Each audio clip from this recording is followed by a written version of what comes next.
Ya, kalau kita bawa hadirat setan di rumah kita, jadi apa rumah tangga kita? Bukan keluarga Eden, bukan di Taman Eden, betul ya?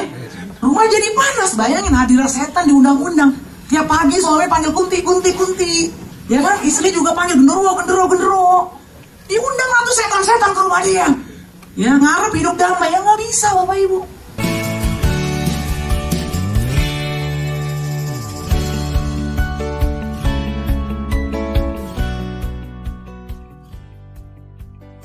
Shalom sahabat gereja YouTube dan kesaksian rohani. Sebelum memulai video ini, saudara tolong bantu klik tombol subscribe ya, dan klik tombol loncengnya agar ketika video baru muncul akan terupdate. Dukung channel ini untuk 1 juta subscribe dan terus memuliakan nama Tuhan Yesus di media sosial, khususnya YouTube. Terima kasih, Tuhan Yesus memberkati.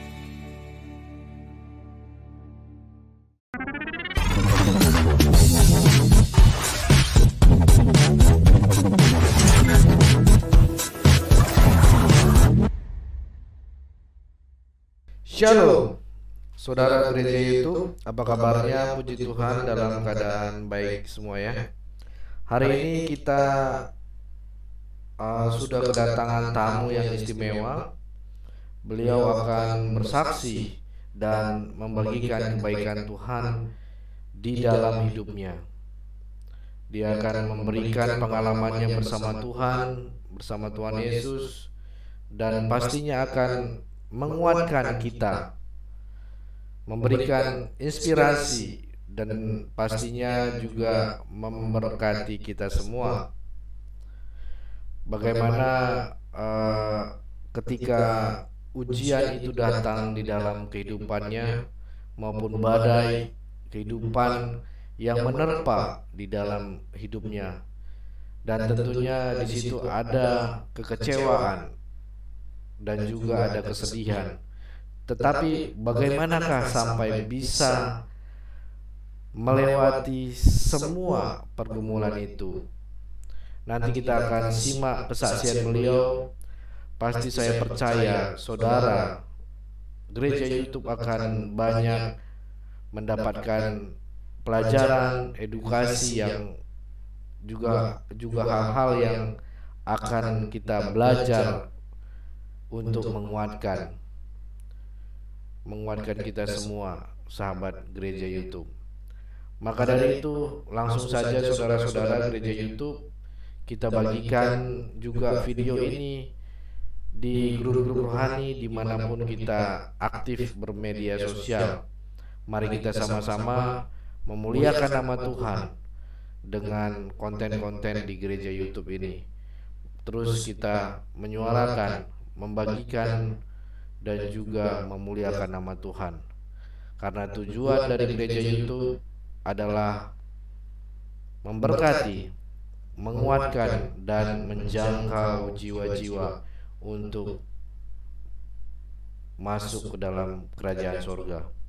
Tapi sebelumnya saya kasih tahu bahwa ini hanya audio saja. Kenapa audio? Karena kita sebenarnya menghormati narasumber dan menjaga gitu ya. Tetapi yang jelas sebenarnya ada visualnya gitu ya, ada gambarnya. Karena permintaan dari narasumber dan kita menghormati narasumber, dan kita juga maunya kesaksian ini juga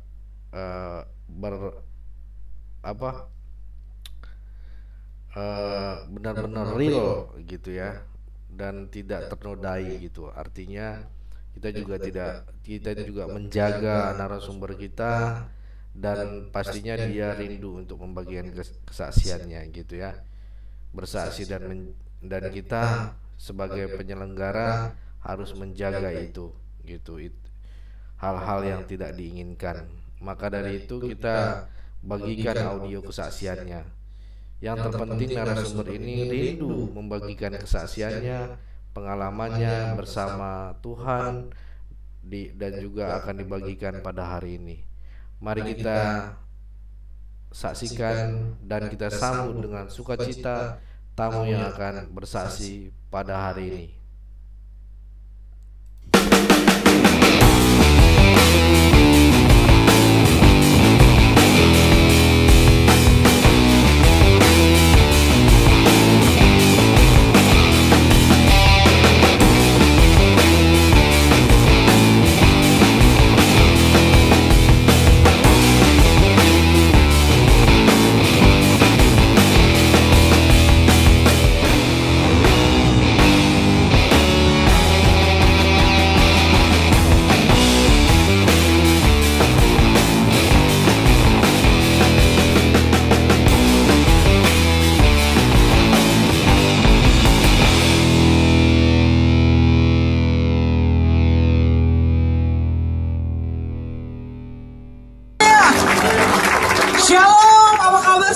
silakan duduk Bapak Ibu. Luar biasa. Saya lihat bahwa wajah Bapak Ibu nih wajah yang penuh berkat ya. Luar biasa, bilang kanan kirinya, kamu itu orang yang diberkati Tuhan. Ya, Opa Oma, orang yang diberkati Tuhan. Amin Opa Oma. Ya, luar biasa ya. Kita semua semangat malam hari ini, amin. Terima kasih buat Bapak Samuel dan Ibu. Kepercayaannya juga ada beberapa teman saya juga. Thank you. Senang banget bisa ketemu di sini kita malam hari ini, saudara. Kita percaya setiap pertemuan itu adalah rencana Tuhan. Amin, tidak ada yang kebetulan. Ya, tolong slide-nya disiapkan. Kita langsung saja masuk kepada malam hari ini. Nama saya Sandy Suja. Saya istri dari Bapak Doni. Menikah 19 tahun ya, bulan Februari tahun depan. Dikaruniai 3 putri ya. Next, boleh lihat ya saudara ya, perkenalan dulu. Baru pertama saya di tempat ini ya. Ini suami saya yang ganteng, saudara. Saya bersyukur Tuhan kasih suami seperti beliau ini, saudara ya. Suami yang menyembuhkan ya. Kalau saya tidak menikah sama beliau ini, yang satu saudara lain ceritanya. Jadi Tuhan itu selalu memberikan kita jodoh yang terbaik. Amin saudara. Jangan pernah berpikir salah menikah ya. Yang sudah pernah menikah ya. Karena kalau sudah menikah pasti Tuhan kasih yang terbaik.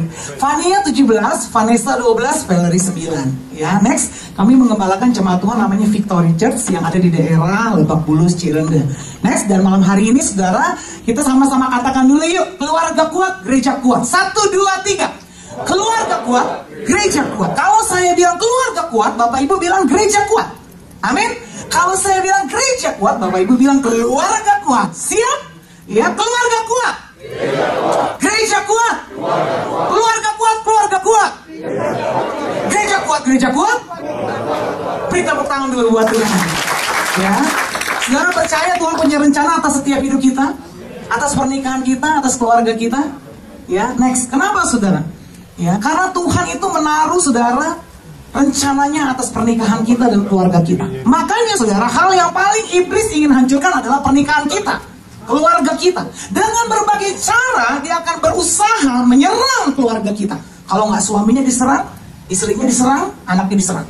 Pokoknya salah satunya harus ada yang diserang. Ya, dan kalau bisa lewat suami keluarga itu hancur, atau lewat istri keluarga itu hancur, atau lewat anak keluarga itu hancur. Jadi kita mesti tahu saudara, strategi iblis di akhir zaman dia ingin menyerang pernikahan kita, keluarga kita. Oke saudara, kenapa? Karena Tuhan punya rencana atas pernikahan dan keluarga kita. Oleh sebab itu kita harus waspada hari-hari ini. Ya, saya hampir setiap hari ada konseling saudara. Sekarang lagi menangani anak 3 SMP yang terikat game saudara. Sampai begitu parahnya keadaan dia. Anak tunggal satu-satunya. Kalau saudara lihat perilaku dari luar, wah alim banget saudara, polos banget. Papa mama juga tipe yang diem, ya, bukan tipe otoriter yang main pukul atau keras, tidak saudara. Kalem, lembut saudara. Tapi satu titik, 2 bulan terakhir ini anaknya keluar tabiat aslinya saudara. Ya, ternyata akarnya dia kepahitan saudara, karena papanya memang waktu dulunya pernah mendisiplin dia masukin ke ruang gelap. Dia pakai alasan itu menjadi satu alasan membuat hidupnya pahit katanya ya. Dan akhirnya dia sekarang terikat game saudara, sampai apa? Sampai benar-benar setiap hari itu mintain uang orang tuanya. Jadi game itu ternyata juga ada modalnya saudara. Dia dapat pencitraan, harga diri, semuanya, rasa disayang, rasa berharga di game. Sekali minta duit 13 juta, 2 juta, 800, 1,2, saudara 400. Sampai untuk beli segala perlengkapannya saudara. Sampai mamanya udah habis akunnya saudara. Dan papahnya siap dijajah. Dan mamanya disandra setiap hari. Harus melek matanya, gak boleh tidur nemenin dia. Jadi bisa bayangkan penderitaan mamanya. Dan lebih sadis lagi, kalau tidak dikasih uang, itu ambil pisau saudara. Sofa di rumahnya dicocok sampai rusak semua itu sofa. Kemarin 2 TV-nya dihancurin sama anak ini sudah. Masih 3 SMP Bapak Ibu. Ya, sampai pecah, itu kulkas didorong sampai semua isinya uang. Hancur saudara. Dan terakhir saudara, ya dia mau bakar. Gua bakar nih rumah. Udah dinyalain kompor saudara. Tapi yang saya bingung, papa mamanya takut sama nih anak Bapak Ibu. Gemeteran. Itu waktu papanya mau keluarin mamanya dari kamar, kan disandera, mamanya nggak boleh keluar. Jadi mamanya itu nggak bisa tidur sama papanya jadi sampai ketakutan seperti itu. Itu anak lempar sama gelas, sini mamanya berdarah. Wah sampai seperti itu Bapak Ibu. Ya terjadi banyak hal. Nah itulah strategi iblis untuk menghancurkan pernikahan kita. Ya lewat LGBT, seks bebas, lihat anak sekarang pornografi. Ya itu tujuannya satu, supaya dari sejak kecil image gambar tentang pernikahan itu dirusak.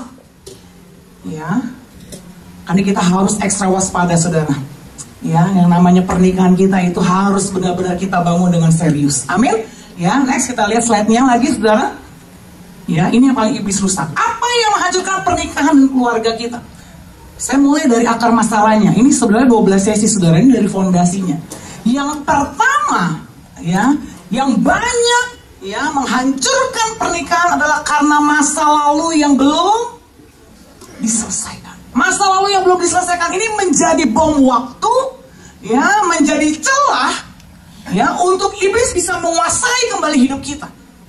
Ya, Anda sekalipun sudah bertobat, sudah baptis Roh Kudus, sudah ikut healing movement camp, tapi kalau Anda tidak putus dari ikatan masa lalu Anda itu bisa kembali menghancurkan masa depan Anda. Ya, seorang teman saya pembicara bilang gini, kalau mau tahu masa lalu seseorang itu gampang. Ya, kalau Anda mau tahu masa lalu Anda, sederhana. Lihat kondisi hidup Anda hari ini. Bagaimana kondisi Anda hari ini? Kalau Anda masih cepat tersinggung, sensi, baper ya, bawa perasaan terus. Kalau baper akhirnya jadi koper, ya nggak? Korban perasaan. Ya, Anda jangan baper, jangan koper, harus jadi helper. Amin. Tapi kalau orang masih terikat masa lalu, nggak bisa jadi helper. Nggak bisa punya spirit mau menolong, mau membangun, apalagi memenangkan kota, saudara. Waduh, itu mah tentara disuruh berperang, dia masih berkata, tapi masih luka, saudara ya. Nggak bisa, saudara. Ya. Jadi fondasi yang pertama itu setiap hidup kita harus beres dengan yang namanya masa lalu kita. Amin. Karena banyak orang meremehkan hal itu, saudara. Ya, saya percaya ini kita ada di penghujung tahun 2017. Ya, jangan sampai nanti saudara akhiri 2017 masuk 2018, Anda masih membawa masa lalu Anda. Yang rugi Anda. Ya, kalau Anda mau lihat masa depan Anda, lihat hal-hal apa yang Anda lakukan hari ini. Apa yang Anda lakukan hari ini akan berdampak di 5-10 tahun ke depan. Ya, dan saya berdoa malam hari ini kita semua mengalami pemulihan total dari Tuhan. Amin. Sehingga kita mengakhiri 2017 dengan kemenangan dan memasuki 2018 dengan kemenangan daripada Tuhan. Kita putuskan masa lalu kita, saudara ya. Next. Ya, your past is not your future, saudara. Masa lalu bukan masa depanku. Katakan sama-sama, masa lalu saya bukan masa depan saya. 1, 2, 3. Masa lalu saya bukan masa depan saya. Ya, next. Nah, lihat sama-sama, saudara, ada 3 bagian waktu. Past, present, dan future. Ya, next. Kita lihat lagi. Baca sama-sama, ganti kata Anda dengan saya, yuk. 2, 3. Bagaimana sikap saya menentukan hidup saya. Ya. Kalau Anda sikapnya hari ini salah, saudara, maka hidup Anda pun akan menjadi salah. Tapi kalau sikap Anda benar, maka hidup Anda pun akan menjadi benar. Makanya firman Tuhan bilang, jagalah hatimu dengan segala kewaspadaan, karena dari situlah terpancar kehidupan. Ya. Kalau Anda sikap hatinya salah, hidup Anda semua salah. Ya, waktu saya masa kecil, saudara, dari umur kelas 5, dari umur 5 tahun. Jadi oma saya meninggal, saya umur 5 tahun. Saya sangat dekat dengan oma saya. Oma saya sangat mengasihi Tuhan. Ya, di tengah goncangnya, saya dari latar belakang keluarga yang berantakan, saudara. Di tengah kegoncangan yang terjadi di pernikahan orang tua saya, umur 4 tahun, papa saya sudah pergi dari rumah. Yang mendidik saya, yang menolong saya itu banyak oma saya. Jadi mama dari papa saya. Dia sangat rohani, mengajarkan firman, cerita semuanya. Satu hari dia lagi ceritakan saya firman Tuhan, dia muntah darah langsung meninggal, saudara. Dan itu membuat saya seperti kehilangan sekali sosok yang mengasihi saya. Ya, ketemu dari pihak ibu saya, nenek saya. Mama saya kan dari latar belakang seberang. Waktu saya masuk ke dalam area nenek saya, karena kan papa saya pergi nggak pernah pulang, mama saya waktu itu masih harus bekerja. Dititipinlah ke nenek saya. Tahu setiap hari saudara, nenek saya bilang begini, Sandy, ya, lihat tuh mama kamu murtad, makannya lihat. Keluarga kamu sekarang pisah kan, papamu pergi kan, tinggalin mama kamu kan. Kamu nggak punya masa depan. Anak umur 5 tahun, coba saudara, itu kan masih kecil. Ayo sekarang ikut eyang. Maksudnya ngajak gitu loh. Ya, dia racunin saya, kamu harus kembali, ayo diajarin, nungging saudara ya, semua pokoknya. Dia mau saya ikutin dia lagi. Kalau enggak nanti nggak ada laki-laki mau sama kamu. Apa hubungannya anak 5 tahun udah diajarin laki-laki nggak mau sama kamu? Aib itu aib. Ya. Waduh, saudara. Anda tahu karena sikap saya udah melihat masa depan saya hancur. Hidup saya hancur bener loh Bapak Ibu. Anda jangan main-main dengan sikap hati loh Bapak Ibu. Kalau Anda sering nih hati Anda ngomong begini, mati gua parah nih, kacau nih, cilaka nih, sialan nih, Wah, nggak ada masa depan. Beneran begitu jadinya. 3 SD saudara. Setiap punya pembantu, itu hal cabul, hal porno, yang namanya kenajisan itu selalu ada di rumah saya. Karena rumah sering kosong. Ya, ini awal mulanya dirusak lewat yang namanya pornografi saudara di masa kecil. Waktu itu kelas 3 SD, adik saya 1 SD nomor 2. Ya, setiap papa mama pergi rumah kosong, dia bawa pembantu. Dari kissing, petting, banting sampai bunting Bapak Ibu. Wah, itu saya lihat dari kecil. Jadi saya lihat hal pornografi, blue film, bukan dari film, live show. Dari saya kelas 3 SD. Ya, jadi saya sudah dirusak pola pikir begini. Oh, yang namanya laki perempuan itu kissing, petting, banting sampai bunting itu wajar. Bapak Ibu paham ya? Setiap punya pembantu 3 kali sampai sekarang saya ingat namanya Bapak Ibu. Itu selalu begitu polanya. Ingat ya, begitu saya sudah ditanamin, lu gak punya masa depan. Gak ada laki-laki mau malu. Orang tua lo udah hancur, udah pisah. Begitu saya punya sikap hati begitu, jadinya begitu saudara. Jangan main-main dengan yang namanya sikap hati kita, amin. Karena dari situlah terpancar hidup kita saudara. Next, kita lihat ya, bagaimana ya masa lalu itu bisa mengingat kita. Baca sama-sama saudara, 2, 3. Masa lalu telah lewat, belajarlah darinya. Masa depan ada di depan, bersiaplah. Masa sekarang ada di sini, jalanilah. Tapi jalanilah itu dengan kondisi sikap hati yang benar, beres dengan masa lalu kita. Masa lalu itu bukan hanya yang dulu-dulu. Setengah jam sebelum Bapak Ibu kesini, Bapak Ibu mengalami konflik, ada masalah, itu termasuk masa lalu kita. Dan itu tidak bisa kembali lagi Bapak Ibu. Ya, keretakan banyak terjadi dalam rumah tangga, itu karena masa lalu yang belum beres. Dia menjalani hari-harinya dengan keadaan masih membawa luka masa lalunya. Kalau ribut suami istri ngomongnya apa? Kamu nih dari dulu. Waduh, itu udah pasti Bapak Ibu. Nggak pernah berubah. Wah, itu kata-kata orang yang masih diikat oleh masa lalu.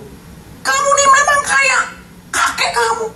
Ya, kalau ngomong sama anak, kamu nih memang kayak bapakmu, keras adatmu. Wah, kalau yang jelek suaminya. Ntar suami juga gitu, kamu nih cerewet kayak mamamu. Wah, udah suami istri sama. Ada loh saudara, sampai seorang suami manggil istrinya itu kuntilanak saudara. Ini kejadian saudara. Kunti, bikinin gua kopi. Waduh, bayangin Anda kalau sebagai istri dipanggil Kunti gimana? Kecewa gak ibu-ibu? Kecewa ya. Ini istri ke dapur bikin kopi, nggak kasih gula, kasih garam. Kurang ajar. Dia taruh di meja kerja suaminya. Genderuwo, minum nih kopi lu. Bapak Ibu tahu, anaknya itu lihat genderuwo, kuntilanak kawin. Anaknya apa? Tuyul. Ini kisah nyata, ini kejadian. Ya, kalau kita bawa hadirat setan di rumah kita, jadi apa rumah tangga kita? Bukan keluarga Eden, bukan di Taman Eden, betul ya? Rumah jadi panas, bayangin hadirat setan di undang-undang. Tiap pagi suami panggil kunti. Ya kan, istri juga panggil genderuwo. Diundang lah tuh setan-setan ke rumah dia. Ya, ngarep hidup damai, ya nggak bisa Bapak Ibu. Ya, ini jangan dianggap sepele Bapak Ibu. Kenapa? Karena budaya orang timur tuh udahlah kita tahu semua ya. Budaya yang paling kuat tuh apa? Sungkanisme. Sekarang Bapak Ibu ya, kalau ada orang nih minta maaf sama Bapak Ibu, Bu, maafin saya ya Bu ya. Waduh, saya menyakiti hati Ibu. Rata-rata nih ya, sebagian besar orang nih, kalau ada orang minta maaf, coba kita cek diri kita ya. Respon langsung otomatis yang muncul apa? Ayo, kalau ada orang minta maaf, pasti kebanyakan nih orang langsung respon otomatis gini. Gak apa-apa kok. Gitu aja dimasalahin, kayak anak kecil. Bener gak? Respon otomatis ya. Pasti kita bilang, gak apa-apa. Kita nih kan mau dinilai orang tuh tough, baik, hebat, keren. Bener ya? Tapi kita akhirnya gak sadar, kita membohongi diri kita. Gimana mau jujur sama orang, sama diri kita sendiri, kita gak berani jujur. Betul ya Bapak Ibu ya? Dan ini terbawa terus polanya. Sama diri sendiri bohong, sama pasangan gak bisa jujur, saling bohong, dan itu terus hidup seperti itu. Ya, dan itu yang membuat akhirnya rumah tangga banyak terjadi perpecahan, serumah, sekamar, tapi sebenarnya udah berpisah. Ya, secara komunikasi udah gimana kabar? Baik, hari ini gimana? Luar biasa. Udah, tapi hambar. Ya, nggak ada kedekatan, keintiman gitu ya, kasih itu udah nggak ada, tawar saudara yang ada. Ya, di akhir zaman ini kasih, ya kebanyakan orang itu menjadi dingin Bapak Ibu kalau Anda baca firman Tuhan, menjadi dingin. Kalau kata kebanyakan dari kita yang datang malam ini 100%, berapa yang menjadi dingin kasihnya? Saya percaya nggak 50%. Kalau kata kebanyakan itu bisa jadi 80-90% dingin kasih kita. Loh ini bukan saya ngomong, Bapak Ibu, firman loh. Kasih kebanyakan orang akan menjadi dingin. Kenapa bisa menjadi dingin?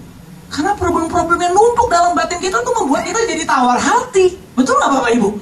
Kalau kita punya masalah, simpen, ditanya nggak apa-apa, simpen lagi, udahlah, ntar juga beres dengan sendirinya. Bapak Ibu, keran di rumah kita tuh yang netes, tes.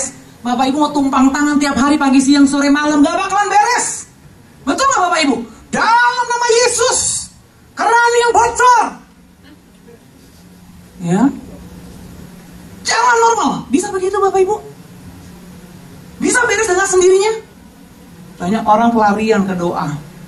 Doa itu harus, tapi banyak orang jadi pelarian. Doa terus. Doa bagus. Doa kita minta kekuatan Tuhan. Pada akhirnya kita harus kembali menghadapi masalah kita dengan kekuatan Tuhan. Itu baru doa kita powerful. Tapi kalau doa terus, tapi nggak pernah diselesaikan, gimana mau menang? Gimana mau pulih? Amin Bapak Ibu.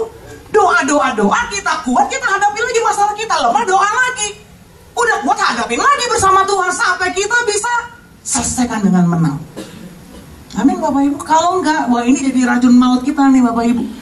Tanpa sadar Anda hidup di masalah, setiap hari minum racun. Anda harapan orang itu yang mati, ya nggak bisa, Anda yang mati. Itu kebodohan, kegilaan saudara. Kita mengharapkan sesuatu perubahan, tapi kita nggak melakukan untuk sesuatu yang membuat kita bisa berubah. Halo Bapak Ibu. Masa lalumu bukan masa depanmu. Amin. Hari ini kita belajar saudara, bagaimana kita punya sikap yang benar ya. Next, kita lihat sama-sama saudara. Next. Jangan biarkan masa lalu Anda menghancurkan masa depan Anda. Ada 4 hal, tolong dibuka saja saudara. Bagian dari masa lalu yang setiap kita pasti alami. Saya singkat KDRT. Bukan kekerasan dalam rumah tangga. Next, kita lihat saja. Yang pertama, kegagalan. Yang kedua, dendam. Yang ketiga, rasa bersalah. Yang keempat, trauma. Saya yakin dan percaya Bapak Ibu di ruangan ini pasti pernah mengalami 4 hal itu. Setuju? Siapa di sini pernah gagal? Pasti semua pernah gagal. Tidak ada satupun orang yang sempurna. Semua orang pernah mengalami kegagalan. Ya, dalam pernikahan, dalam bisnis dan keuangannya, dalam hubungan dengan seseorang, dalam pelayanannya, pasti pernah mengalami kegagalan. Setiap kita pernah disakiti dan setiap kita juga pernah yang namanya menyakiti. Jangan lupa itu Bapak Ibu. Ya. Banyak orang melihat dirinya sebagai korban. Penyakit akhir zaman yang paling berbahaya adalah penyakit self pity. Mengasihani, saya ini korban, hidup saya yang paling menderita. Dia berdoa lama, bisa berjam-jam, tapi mengasihani diri, ya Tuhan, aku ini memang ulat, ya, gak berharga. Wah, nangis saudara, gampang lalu, tapi tangisan mengasihani diri, ya, merasa diri sebagai korban atas perbuatan seseorang. Bapak Ibu, kita gak pernah menjadi korban atas perbuatan siapapun. Hanya Tuhan Yesus yang sudah menjadi korban dan membuktikan kasihnya kepada kita. Amin Bapak Ibu. Ya, setiap orang juga pernah berbuat salah. Sampai goblok. Kenapa gue goblok? Mungkin dia mau bodoh-bodohi dirinya. Setiap dia mau maju, aduh dia nyesel. Kenapa ya? Kenapa gue lakuin itu ya? Dia nyesel, terus dia nyesel sepanjang hidupnya nyesel, saudara. Tapi dia gak bisa berubah, kakinya terus terikat. Paling jauh jalannya 10 meter Bapak Ibu, dia tuh balik lagi. Jadi dia capek sendiri, stres sendiri, depresi sendiri. Karena dia belum bisa putuskan masa lalunya, dia masih hidup dalam penyesalan. Ada yang sampai trauma Bapak Ibu.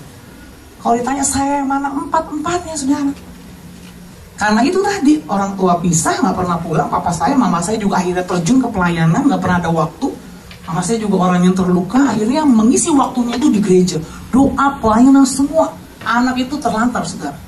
Ya, akhirnya besar memang dididik sama membantu kebanyakan. Alhasil saudara, 5 SD ya, saya karena di rumah banyak pembantu laki-laki di rumah nenek saya mengalami satu pelecehan seksual di usia saya 5 SD. Waktu itu belum haid saudara. Ya, berbulan-bulan saya dibawa ke gudang, disekep, ditidurin saudara. Papa mama saya nggak tahu. Sampai yang tadinya awalnya dipaksa, yang selanjutnya saya pengikut saudara. Itu membuat saya trauma. Saya benci dengan laki-laki. Puncaknya itu 3 SMP saudara. Saya nggak pernah bisa lupa. Ya, kalau dulu saya ingat, saya itu bisa membuat saya itu geram, emosi saya itu dulu tidak terkendali Bapak Ibu. Saya kalau marah sama pembantu saya bisa jambak dia. Saya tarik bener-bener, bukan jambak sekedar gini ya, saya bener-bener gitu, sampai kepalanya gini. Ya, saya ludahin dia. Kata-kata saya maaf kasar, kebun binatang saudara. Wah, saya kata-kata ini. Kalau sama adik saya nomor 2 Mervin, adik saya 3 laki. Kalau paling sering berantem adik nomor 2. Kita kalau ribut, Flag itu bisa lempar-lempar garpu, pisau.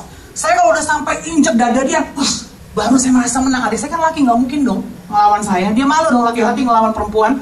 Jadi akhirnya sampai dia akhirnya menyerahkan diri, saya injek dada. Saya baru puas, Bapak Ibu. Bapak Ibu lihat ya, orang yang terluka pasti dia melukai orang lain. Orang yang pahit pasti dia memahitkan orang lain. Orang yang sakit pasti dia menyakiti orang lain. Jiwa saya sakit, Bapak Ibu. Dulu dibawa ke psikolog usia 5 tahun menuju 6 tahun. Saya ingat mama saya dulu punya penyakit seperti ayah, suka kejang. Tapi dokter bilang bukan ayah. Dokternya ini bilang begini, anak ibu ini depresi. Ya, wah banyak saudara kisahnya ya. Dibawa tergantung obat dari kecil. Ya, akhirnya itu membuat saya juga jadi minder, saudara, menolak diri. Apalagi dengan kejadian kelas 5 SD, saudara ya, dilecehkan secara seksual, saudara, itu membuat saya tambah minder. Kelas 3 SMP juga, akhirnya papa saya bawa ke rumahnya. Saya melihat papa saya begitu mesranya dengan perempuan yang selingkuh dengan dia. Seorang janda punya 2 anak perempuan, saudara. Sementara saya anak perempuan papa satu-satunya.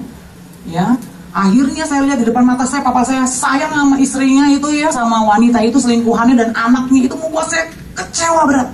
Di situ saya bersumpah dalam hati saya katakan seumur hidup saya tidak akan pernah bisa ampunin kamu. Kamu jahat. Papa nggak tahu hidup saya begitu menderita. Saya diperkosa.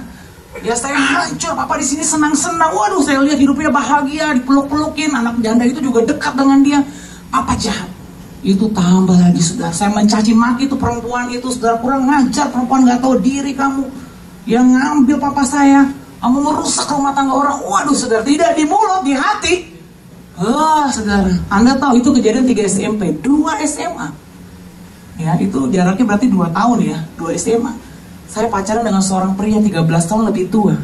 Pas 3 bulan jalan saya baru tahu dia statusnya masih suami orang. Bapak Ibu, kalau masa lalumu belum beres, engkau lebih cepat menghakimi orang, betul ya? Kau takabur, itu bahasanya, takabur. Gampang menjudge orang. Ketika Anda menjudge orang, menghakimi orang, dosa yang orang itu, saudara, yang Anda hakimi itu bisa pindah ke Anda. Itu saya alami, saudara. Saya tidak mau jadi perempuan seperti itu. Akhirnya saya 6 tahun pacaran dengan seorang pria yang statusnya jadi suami orang. Anda bisa bayangkan. Ya, itu kembali. Kok saya nggak mau jadi begitu? Ya, orang kalau nggak beres dengan masa lalunya, saudara, ada aja pokoknya kejadiannya, saudara. Yang Anda nggak pengen-pengen itu bisa kejadian. Ya, semua yang Anda benci bisa jadi Anda buat loh. Sampai Anda sendiri akhirnya menolak diri Anda. Nah, itu roh bunuh diri masuk. Jadi saya punya tujuan hidup, akhirnya mau bunuh diri. Overdosis obat 2 kali minum nenggek ya, saudara ya. Saya narkotik juga. Adik saya bandar nomor 2, adik saya nomor 3 juga, saudara, pemakai nomor 4 juga. Waduh, kita berempat hancur, saudara. Ya, tapi luar biasa, Tuhan itu ajaib. Saya masih punya seorang ibu yang tetap berdiri dalam Tuhan. Cukup 1 orang. Katakan cukup 1 orang. 1 orang tetap berdiri dalam kebenaran, 1 keluarganya pasti akan dipulihkan. Dan Anda yang dipilih Tuhan malam hari ini datang ke tempat ini, Anda dipilih Tuhan untuk jadi tiang penopang bagi rumah tangga Anda. Amin, Bapak Ibu, tidak sembarangan. Itu 1 kehormatan yang Tuhan berikan. Tidak semua orang diberikan kehormatan itu. Mama saya menerima kehormatan itu walaupun dia harus bayar harganya 14 tahun. Menanti papa saya sampai kembali. Tapi apa yang Tuhan janjikan itu pasti digenapi. Amin, Bapak Ibu. Ya, jangan hidupmu terikat dengan masa lalu. Ya, kalau Anda menjadi marah, jangan sampai Anda berbuat dosa, kata Alkitab. Ya, harus beres sebelum matahari terbenam. Itu deadline dari Tuhan. Anda proyek bisa punya deadline, pelayanan bisa ada deadline, emosi juga harus ada deadline. Marah boleh, tapi kalau lewat batasnya jadi dosa, Bapak Ibu. Marah tuh belum dosa, tapi waktu kita tidak bereskan, ya, itu jadi dosa, betul ya? Karena kita lewat sehari, 2 hari. Dan bayangin ada yang bertahun-tahun. Tante saya sakit kanker ovarium. Ya, 2 hari sebelum meninggal panggil adiknya, Dek, aku tuh masih ada ganjelan sama suamiku, sama ibu. Aku masih ada ganjelan. Udah, ngomong sekarang ya, tak panggil. Dia masih jawab begini, udah besok aja tunggu keadaannya lebih baik. Coba masih ngomong begitu. Akhirnya 2 hari setelah itu meninggal, Bapak Ibu. Berarti kan otomatis dia meninggal masih dalam keadaan kepahitan, betul ya? Berapa banyak saudara anak Tuhan mengakhiri hidupnya dalam keadaan yang pahit. nggak beres hatinya. Jangan sampai hal itu terjadi atas hidup kita, Bapak Ibu. Amin. Bapak Ibu perhatikanlah, orang kalau mau dipanggil Tuhan di akhir hidupnya, papa saya, sahabat saya, pendeta Salman Hutasoid ya, yang depan mata saya dulu nih, baru tahun-tahun kemarin ya, itu begitu meninggal, sebelumnya itu pasti saya lihat baca WA-nya, pemberesan sama si A, sama si B, akuin kesalahan, minta maaf. Papa saya juga panggil anak, menantu, cucu, minta maaf, doain satu-satu. Kenapa? Make sure, pastikan bahwa nanti dia kalau sampai dipanggil Tuhan, hatinya beres. Nah, kenapa kita masih sehat, masih kuat, gak bebenah hati dari sekarang, Bapak Ibu? Beresin masa lalumu yang belum beres. Halo? Jangan nunggu nanti udah ngomong aja udah susah, gimana Bapak Ibu? Sampai teman saya mati itu harus disuntik mati. Maaf kata, suntik itu yang dibuat tidur sampai akhirnya mati, gak bangun-bangun. Kenapa? Udah gak kuat, sakit jantung, naik airnya ke paru-paru. Udah gitu-gitu kesakitan. Papa saya juga gitu, dari namanya kanker usus sampai akhirnya ususnya lumpuh, 8 bulan gak bisa makan, sampai nyerang ke jantung. Itu kalau udah ke jantung saya lihat emang udah drop banget, Bapak Ibu. Jantung paru-paru udah sakit, udah dikasih painkiller yang kelas beratunya itu gak mempan, Bapak Ibu, sakitnya. Udah sampai menderita. Ya, saya berdoa, mumpung kita masih sehat, masih ada kesempatan, beresin hati kita yang belum beres. Amin. Yang tahu hanya Anda dan Tuhan loh, Bapak Ibu. Anda bisa sembunyikan ke orang lain. Pemimpin Anda nggak tahu, suami nggak tahu, istri nggak tahu, tapi Tuhan tahu. Ya, next. Oleh sebab itu kita lihat dari pelajaran Rasul Paulus, saudara. Bagaimana dia hidupnya itu benar-benar beres, saudara ya. Kapan ini terjadi, saudara? Ketika Anda memilih untuk ya mengingat, ya terus-menerus mengingat dan melihat dalam pikiran dan benak Anda peristiwa-peristiwa yang melukai Anda di masa lalu. Makanya next, kalau kita baca Filipi 3 ayat 13, mari kita baca sama-sama. 2, 3. Aku melupakan apa yang telah di belakangku dan mengarahkan diri kepada apa yang ada di hadapanku. Paulus juga punya masa lalu gak baik, saudara. Dia juga hancur, saudara. Dia orang yang keras, temperamennya, ya, sifatnya, ya. Tapi begitu dia dilamat Tuhan, dijamah Tuhan, dia harus memutuskan, ya, aku melupakan apa yang ada di belakangku dan mengarahkan diri kepada apa yang ada di hadapan. Fokus dia hanya panggilan surgawi, panggilan Tuhan. Amin, saudara. Hidup itu begitu berarti. Waktu-waktu kita tuh singkat, saudara. Ini udah bulan November, bentar lagi kita merayakan Natal. Anak saya dulu baik, sekarang yang nomor 1 udah 17 tahun, gede banget, saudara, lebih tinggi dari saya. Ya, mungkin 5 tahun, 6 tahun lagi saya udah punya menantu. Saya nggak tahu, saudara. Ya, cepat jadi nenek ya, tapi jangan dipanggil nenek dan oma. Ya. Mau tetap awet muda kan ya Ibu ya? Juga ya Ibu? Ya Pak? Tapi itulah waktu cepat berlalu Bapak Ibu. Kalau kita nggak serius sungguh-sungguh membangun rumah hidup kita dengan benar, ambruk rumah kita Bapak Ibu. Loh Bapak Ibu nih ya, sungguhan loh Bapak Ibu. Bapak Ibu tuh mau atau nggak mau tetap harus bangun rumahmu. Ah nggak mau, Abu malas udah terlambat hancur, ya tetap harus dibangun. Kita tetap harus membangun rumah hidup kita, betul ya Bapak Ibu ya? Tapi tinggal pilihannya, fondasinya mau apa? Mau pasir? Ini masa lalunya nggak beres, pasir terus. Nggak heran begitu dihantam dikit, bruk, hancur. Balik lagi, ya kan? Sensi lagi, berontak lagi sama otoritas, ribut lagi sama pasangan, emosi jiwa lagi sama anak. Nah, kapan selesainya Bapak Ibu?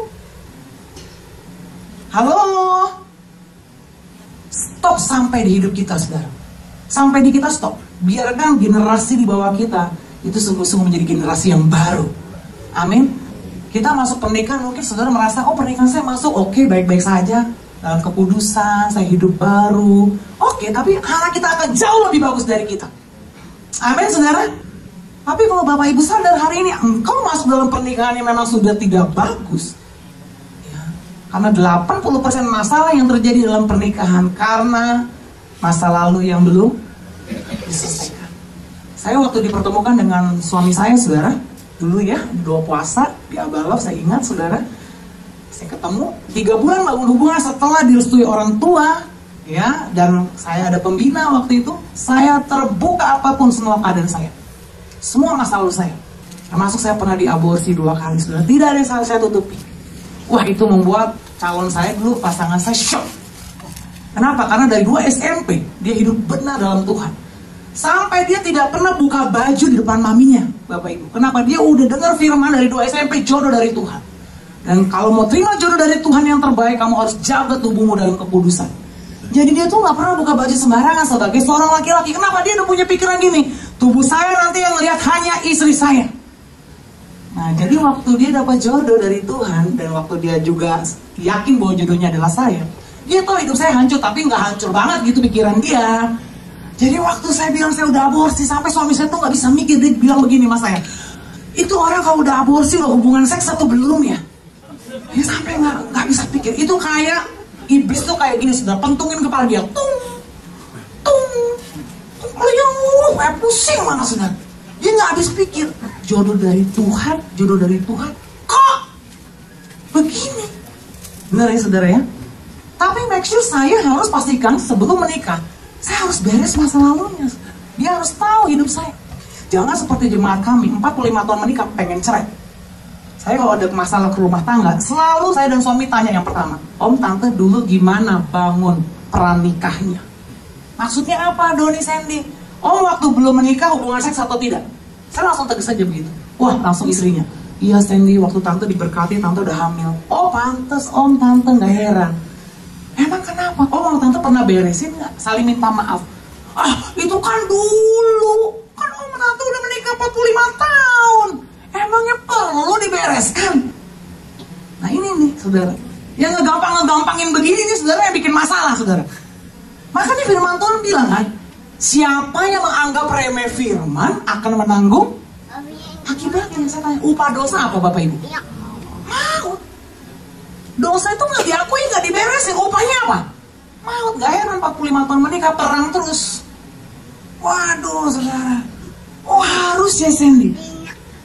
Kalau Om percaya apa yang Om lakukan dulu itu tidak berkenan di mata Tuhan, dan sekarang Om sadar, Om mau memperbaiki dengan kerendahan hati, minta maaf, saling mengakui, dan kita doakan, di situ pasti ada pemulihan. Untung orang tua ini rendah hati saudara, langsung itu, iya Om mau minta maaf, pelukan nangis saudara, dilawat Tuhan. Ya. Begitu lagi sementara mereka berpelukan, dilawat, tiba-tiba tantenya, tunggu Sandy, Tante ingat, sekarang Tante mau cerita. Tante juga masih menyimpan dendam sama papa Tante. Kenapa papa Tante? Tante pernah diperkosa papa kandung Tante. Wah, si suaminya gini, kok mama gak pernah cerita sama papa? Ada loh, pernikahan 45 tahun suaminya gak tahu istrinya gimana loh Bapak Ibu. Ada, ini cuma sendiri Bapak Ibu. Langsung dia cerita, yang bikin Tante paling dendam waktu Tante hamil anak kedua. Kenapa Tante? Tante udah usia kandungan 8 bulan Sandy, dia bilang. Waktu Tante usia kandungan 8 bulan, papa Tante mau tidurin Tante. Jelas Tante menolak, dia bilang gitu. Yang bikin Tante kecewa adalah papa Tante ngomong gini, kamu tidak seperti kakak kamu. Wah, dia makin kaget. Ternyata kakaknya juga diperkosa juga sama papanya. Pantesan saya gak heran ngeliat kakaknya tuh di gereja kami udah tua gak menikah, bongkok gini saudara. Jalannya gini, luka batin saudara. Ngomongnya pelok, gak bisa lancar.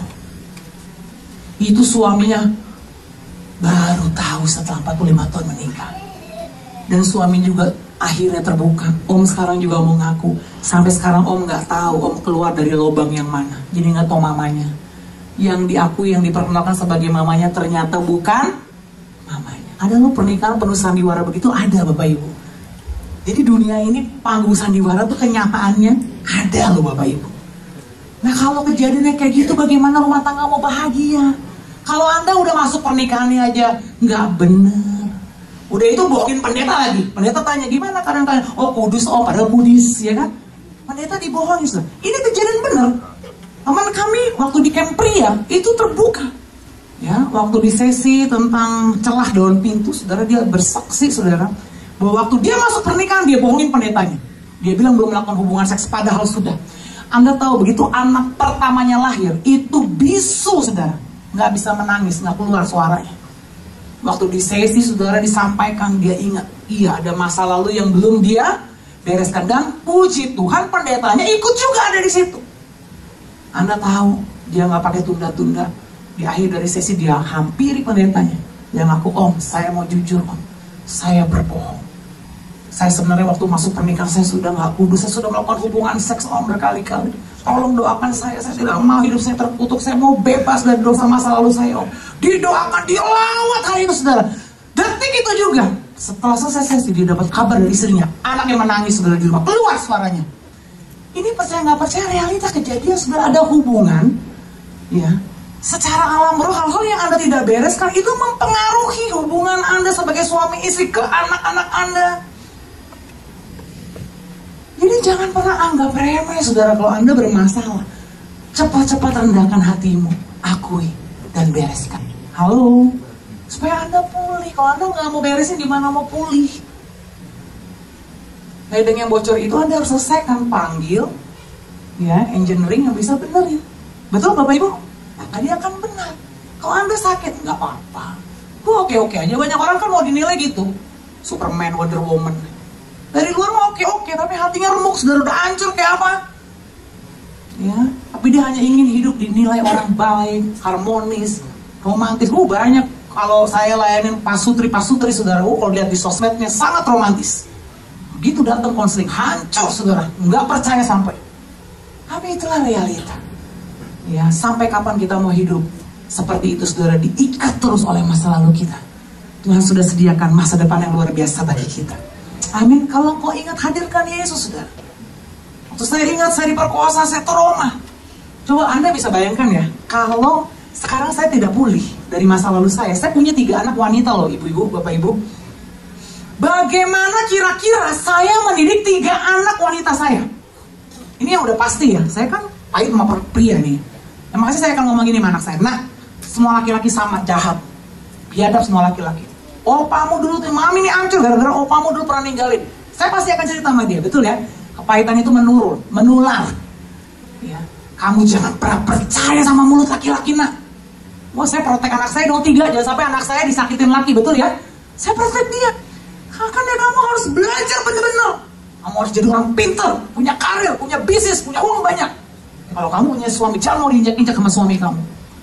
Kira-kira Bapak Ibu bisa bayangkan nggak mentality, ya?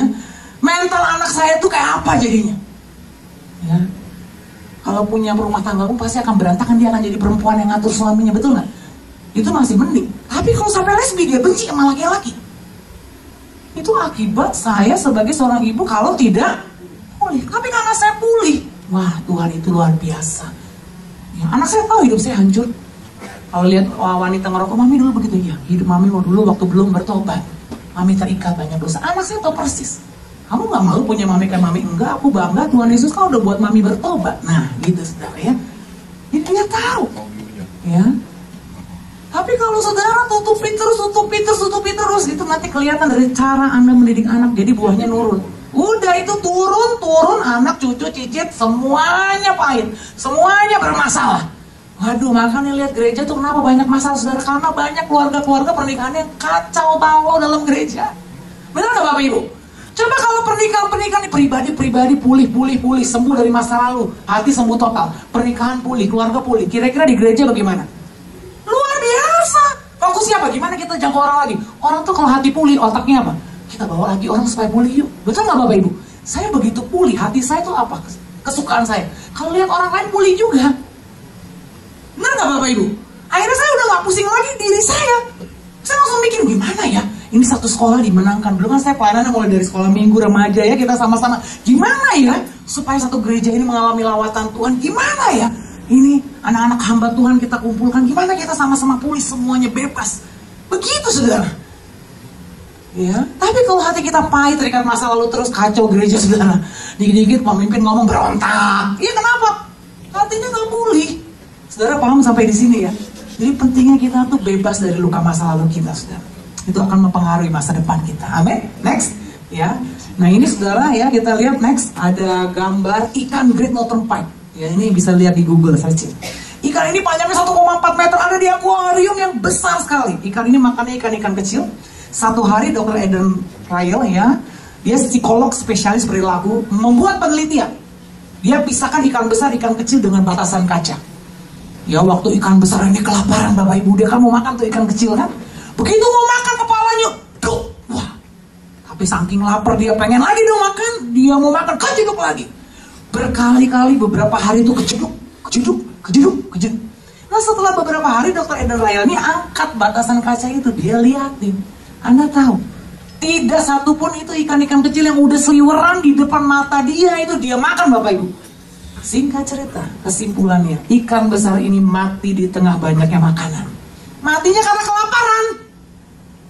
Kekuatan ada, potensi ada, power ada, tapi tidak berdaya. Lumpuh. Karena apa? Terikat dengan trauma masa lalu. Selalu terbentur kaca. Hidup Anda, hidup saya bisa lumpuh.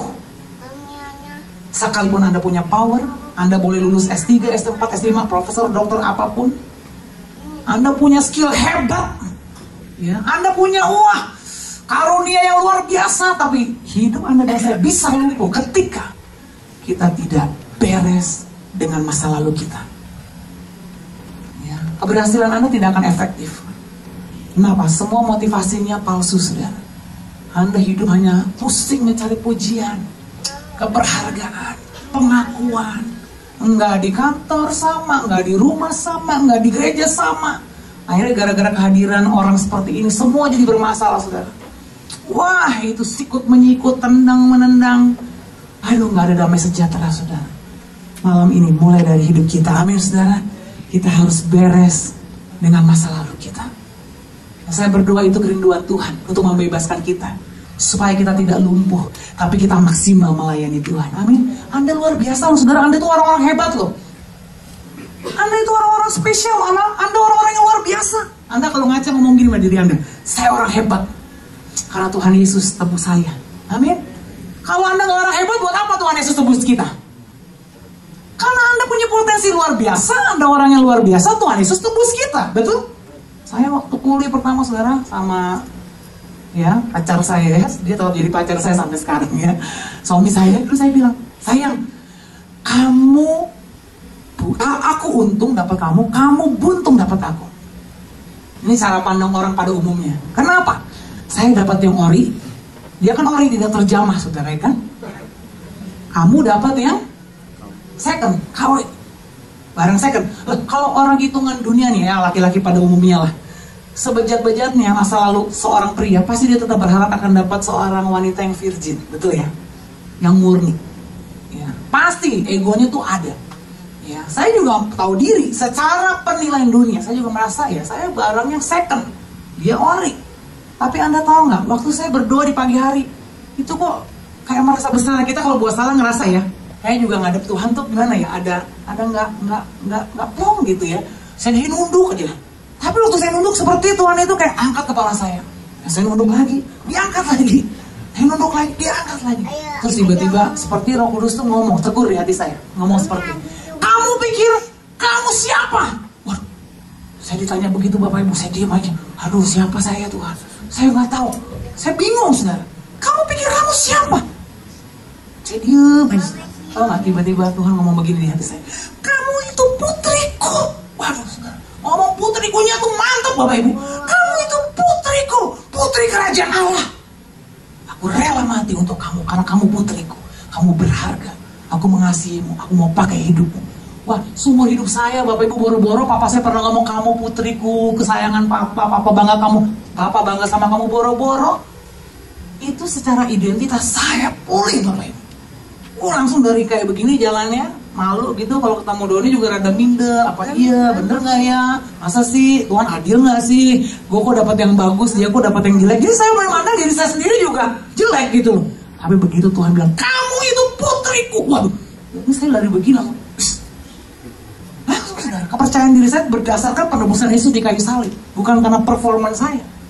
Amin. Dan waktu ketemu Doni, saya bilang, sayang, ya, aku untung dapat kamu, tapi kamu juga untung dapat aku. Wih, udah beda nih spiritnya, ya kan?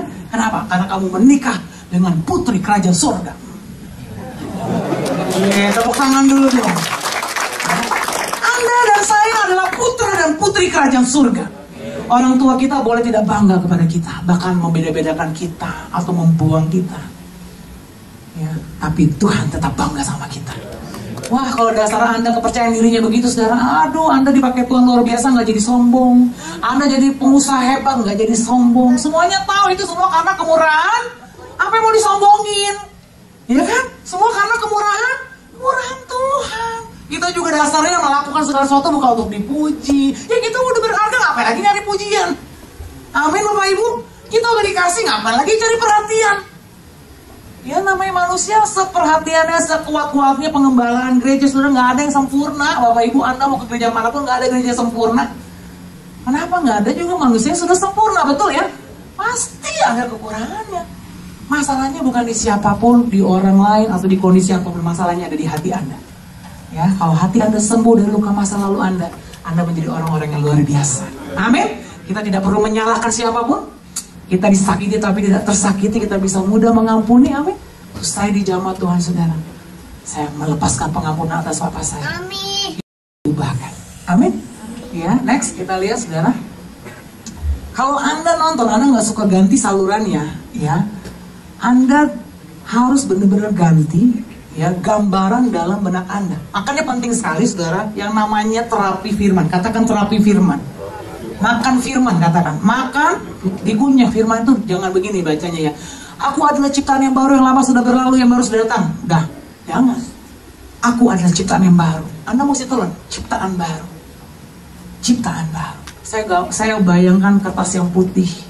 Ya, Tuhan jadikan saya baru, benar-benar baru. Waktu saya percaya saya ciptaan yang baru, dosa rontok Bapak Ibu. Semua keterikatan, rokok 4 bungkus sehari, obat-obatan, free sex, pornografi, semua dosa kekerasan, macam-macam yang saya itu nyakar-nyakarnya itu, saudara, rontok. Kenapa? Saya percaya saya sudah ciptaan yang baru. Saya punya, saya ciptaan yang baru. Sandy yang lama itu udah hilang, udah baru, udah diganti sama Tuhan. Sandy yang dulu najis, pejinah, penggoda laki-laki, perusak rumah tangga orang, semua cap-cap yang jelek yang saya cap kepada diri saya sendiri, saya hapus. Saya sudah ciptaan yang baru. Itu mengganti gambaran. Kadang-kadang Bapak Ibu sendiri sih yang anggap diri Bapak Ibu itu jelek. Bapak Ibu sendiri memandang diri Bapak Ibu tuh lemah. Oh nggak bisa deh. Kalau dia menghebat, kalau gua ya Bapak Ibu sendiri yang punya mental begitu kan. Kalau di hadapan Tuhan Bapak Ibu luar biasa. Karena Kristus dalam kita, amin. Begitu saya makan firman, kunyah itu mengganti gambaran dalam benak saya. Akhirnya semuanya sudah rontok. Bapak Ibu nggak perlu kerja keras, bebas dari dosa. Tinggal makan firman, percaya firman, dosa itu rontok, udah nggak betah. Begitu ditawarin gambar porno, udah nggak betah lagi kayak apa? Jijik, itu bukan saya, ngerti ya? Dosa tiap hari lewat depan mata saya. Pikiran saya tetap tergoda. Tapi untuk melakukan, oh enggak, no. Itu bukan saya sudah ciptaan yang baru. Amin. Dan itu pelepasan, saudara. Kalau biar Anda di doa pelepasan pun, kalau Anda nggak pernah terapi firman, nggak pernah punya firman, nggak pernah renungkan firman, Anda nggak bisa lepas. Pelepasan itu terjadi ketika setiap hari Anda melakukan terapi firman, merenungkan firman, pembaharuan budimu diubahkan setiap hari. Amin. Jadi jangan cuma hanya andalkan retret, oke? Kalau saya hanya andalkan retret, saya nggak ada di sini sekarang. Saya harus setiap hari menerapi diri saya, makan firman, supaya jiwa saya sembuh. Amin. Ya, next. Nah, ayat terakhir kita akan baca sama-sama, saudara. Kejadian 13, ya, ayat 14 sampai 15. Mari kita baca sama-sama. Setelah Lot berpisah daripada Abram, berfirmanlah Tuhan kepada Abram, pandanglah sekelilingmu dan lihatlah dari tempat engkau berdiri itu ke timur dan barat, utara dan selatan. Baca sama-sama yuk. Next. Ya, baca dengan suara keras. 2, 3. Sebab seluruh negeri yang kau lihat itu akan kuberikan kepadamu dan kepada keturunanmu untuk selama-lamanya. Yang percaya katakan amin. What you see is what you get. Apa yang Anda lihat, itu yang Tuhan berikan. Pandanglah, lihatlah, artinya lihat masa depanmu itu luar biasa Bapak Ibu. 5 tahun dari sekarang, 10 tahun dari sekarang, hidupmu luar biasa. Tuhan akan pakai hidupmu memenangkan banyak jiwa. Kalau bapak-bapak, engkau akan menjadi suami yang takut akan Tuhan, diberkati Tuhan, menjadi imam, nabi, dan raja bagi keluargamu. Kalau engkau ibu-ibu, kalau menjadi ibu, istri yang bijaksana, ibu yang bijaksana, suamimu bangun dan menyebutmu berbahagia. Lihat itu terjadi. Saya berdiri di mimbar ini karena mama saya sudah melihat puluhan tahun yang lalu, Bapak Ibu, dalam kehancuran nih, anak-anak yang 4 terikat, hancur semua, suami nggak pernah pulang, saudara. Tapi mama saya selalu ngomong begini sama saya, Sandy, mama percaya apa yang sudah dipersatukan Tuhan tidak bisa diceraikan manusia. Mama percaya pasti papamu balik. Mama sudah lihat papamu kembali, walaupun 13 tahun nggak pulang-pulang. Dan mama sudah melihat Sandy, Mervin, Reky, Hesky, dia sebut nama 4 anaknya. Keempat anak papa mama pasti jadi pendeta. Waktu mama saya ngomong jadi pendeta, saya bilang, najis, amit-amit mah, gue gak bakal jadi pendeta. Mama jangan bawa saya jadi pendeta. Saya langsung emosi, Bapak Ibu. Mama yang pendeta, jangan bawa saya. Waktu papa saya bertobat pun akhirnya benar, papa saya kembali, papa saya langsung sekolah Alkitab. Dia bilang, papa boleh jadi pendeta, tapi jangan bawa saya. Harus jadi ikut seperti papa. Saya langsung pasang gap, saudara. Tapi Kenyataannya beda. What you see is what you get. Mama saya lihat terus janji Tuhan. Ya, saya yakin visi itu datang dari Tuhan. Dia punya visi, dia rindu suaminya, anak-anaknya, sekeluarga melayani Tuhan. Itu visi dari Tuhan loh saudara. Amin. Ya, itu sesuatu hal yang Tuhan rindukan. Dan benar saudara, 89 papa saya kembali dan tidak pernah angkat koper lagi, dipulihkan. Ya, saya 95 bertobat, 6 tahun kemudian. Memang butuh waktu, tapi rencana Tuhan itu tidak akan pernah gagal saudara. Amin saudara, selama kita mau percaya kepada janji Tuhan. Sama saya pegang janji Tuhan dan benar. Sekarang saya mau saksikan semuanya. Sandy, Mervin, Reki, Heski, 4 anak papa mama saya jadi pendeta semuanya. Beri tepuk tangan buat Tuhan. Ya. Pelajarannya apa? Bapak itu jangan pernah lihat kehancuran untuk masa depanmu walaupun sekarang hancur.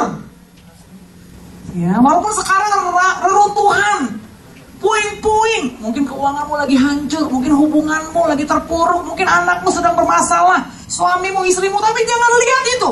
Lihat masa depanmu. Tuhan pasti pulihkan hidup keluarga.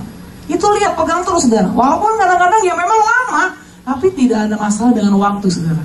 Kalau saudara tetap percaya apa yang Tuhan janjikan, pasti Tuhan genapi. Amin. Semangat saudara, amin. Mau lihat janji Tuhan, makanya tiap hari baca firman. Amin. Di situ Anda dikuatkan, dibangun, dan iman Anda tidak akan pernah menjadi goyah. Ya, next, ini foto saya sama papa saya, saudara. Papa saya baru meninggal Februari kemarin, Bapak Roni Sujak. Pak Samuel juga sempat kenal dengan ibu. Ya, walaupun papa saya pernah jadi papa yang gagal di masa lalunya, tapi saya bersyukur pada Tuhan. Ya, saya memiliki seorang bapak yang mengakhiri hidupnya dengan menang, saudara. Dia meninggalkan jejak warisan takut akan Tuhan yang luar biasa dalam kehidupan saya. Sebelum meninggal dia cuma ingatkan Sandy, selama kamu bisa melayani Tuhan, beri yang terbaik buat Tuhan. Jangan pernah hitung-hitungan. Karena hal yang paling terindah yang bisa kita lakukan dalam hidup kita adalah kita melayani Tuhan. Iya Pak. Saya akan teruskan tongkat estafet ini bersama adik-adik semuanya. Dan benar, sekarang kita memang lebih banyak terbeban pelayanan pernikahan, saudara, pelayanan keluarga. Ya, kita berdoa dan kita merindukan lebih banyak lagi pernikahan keluarga-keluarga dipulihkan Tuhan. Karena dunia ini membutuhkan ya sosok figur-figur keluarga-keluarga yang di dalam Tuhan. Kita semua mau dipakai Tuhan. Amin Bapak Ibu. Baik. Terima kasih buat narasumber yang sudah berbagi kesaksian pada hari ini. Tuhan Yesus memberkati beliau. Ya. Kalau tidak keberatan, saudara-saudara gereja YouTube bisa berikan tombol like dan juga mari kita berikan tulisan di kolom komentar, kita dukung beliau. Mari kita sama-sama memberikan support kepada narasumber. Nanti dia baca, dia melihat dari hasil video kesaksian ini banyak respon dari sahabat saudara gereja YouTube di kolom komentar. Maka dari itu jangan pelit untuk memberikan doa di kolom komentar ataupun kata-kata semangat gitu, semangat baru. Mari kita lahirkan semangat baru untuk narasumber kita. Ya nggak apa-apa, mendoakan juga nggak apa-apa, ditinggalkan di kolom komentar kepada narasumber kita pada hari ini. Dan sahabat gereja YouTube, dengan jangan lupa bagikan juga videonya di grup-grup rohani biar lebih banyak orang menonton kesaksian dari tayangan gereja YouTube. Lebih banyak juga orang diberkati karena men-share itu bagian dari pelayanan juga. Teman-teman, saudara-saudara membagikan ke grup-grup WhatsApp, ke grup-grup rohani, Facebook dan sebagainya, itu juga bagian dari pelayanan gitu.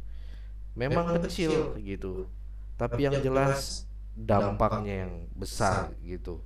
Saudara membagikan ke grup-grup ini menjadi berkat juga bagi rekan-rekan atau saudara-saudara kita di grup yang saudara bagikan dengan link ini. Mana tahu ini bisa memberkati juga dan banyak lagi jiwa-jiwa untuk bersaksi membagikannya di gereja YouTube. Nggak apa-apa, nggak pakai visual, nggak apa-apa, hanya audio juga enak gitu. Yang penting audionya enak didengar, ya kan?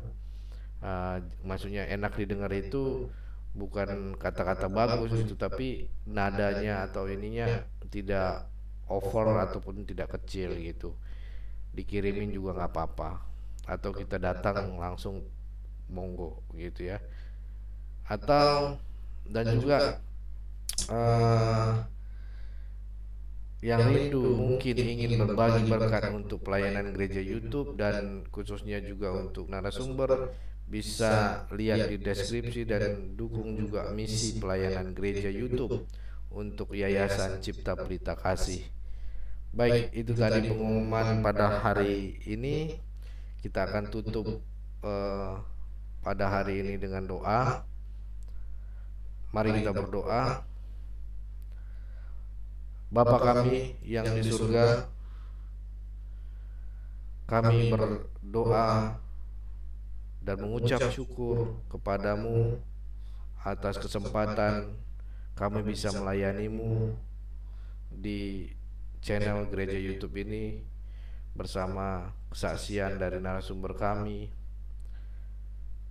yang sudah kami dengarkan kesaksiannya dari narasumber kami ini. Kami percaya apa yang disampaikan tadi sangat menguatkan kami.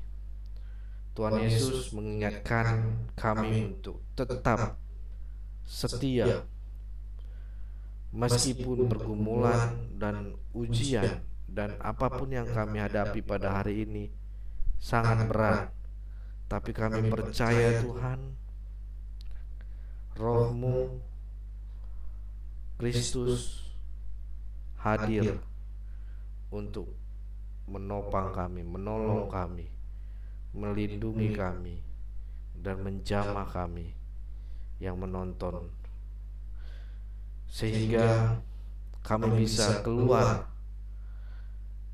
dan lepas dari segala pergumulan kami. Apa yang kami pikul saat ini, beban berat saudara-saudara kami yang menonton ini, Engkaulah yang meringankan, Tuhan Yesus. Karena kami percaya bahwa Tuhan segalanya, satu-satunya penyelamat manusia, penyembuh, penasihat ajaib. Terima kasih atas kesaksian yang kami sudah dengar pada hari ini.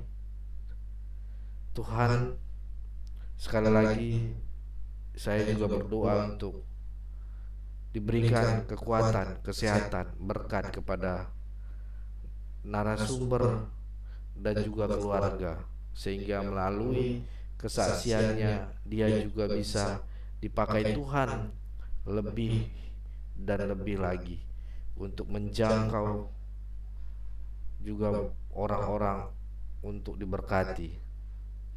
Terima kasih untuk perjumpaan pada hari ini Tuhan. Semuanya peralatan sinyal, multimedia, dan juga rekan-rekan di gereja YouTube yang ikut serta melayani pada malam hari ini, pada hari ini, semuanya berjalan dengan lancar. Terima kasih Bapa. Kami berdoa di dalam nama Tuhan Yesus Kristus, Juru Selamat kami. Haleluya. Amin. Baik saudara-saudara gereja YouTube, saatnya saya undur diri dan kita akan berjumpa kembali di sesi kesaksian berikutnya dengan tamu dan narasumber yang sangat istimewa yang akan bersaksi buat kemuliaan nama Tuhan.